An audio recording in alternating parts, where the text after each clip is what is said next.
Welcome to A Cup of Joe, your Monday motivation. Right before my senior year in college, I did an internship at a financial services firm in Philadelphia. And on the first day, my dad was driving me to the train station. And as I was getting out of the car, my dad said, "Son, I want you to remember one thing. When you go to that office today, do the work and do it humbly." I wasn't sure what my dad was getting at. Maybe he was sensing that I needed a little humility in my life.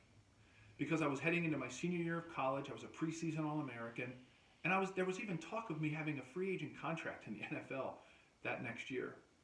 So I'll fast forward to the NFL Combine 8 months later, and I'm interviewing with the Kansas City Chiefs. Mr. Carl Peterson, the president and general manager, Coach Marty Schottenheimer, the head coach, and Howard Mudd, the offensive line coach, were putting me through a grueling interview. And at the end, Mr. Peterson asked me, "Joe, tell me about your internship at Kidder Peabody last summer." I was having a hard time thinking, what does an internship at a financial firm have to do with playing in the NFL?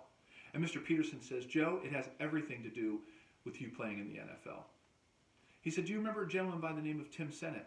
And I said, "Oh yeah, Mr. Sennett was the Big Mahoff, as my dad would say, the managing director." He said, "Well, Mr. Sennett and I are really, really good friends, and we were roommates in college." And he said, "What Mr. Sennett told me about you and the way you handled yourself at that internship, and that you did everything that was asked of you, no matter whether it was moving filing cabinets, cleaning out files, making the coffee, cleaning the coffee pots," he said, "that's the reason why we're going to draft you in the NFL draft next month." And he said, "So what's the lesson, Joe?" And I thought long and hard about it, and I said, "Well, Mr. Peterson, I guess you never know who's watching." So as you go about your day today and you're doing your work, do it humbly, because you know what? You never know who's watching.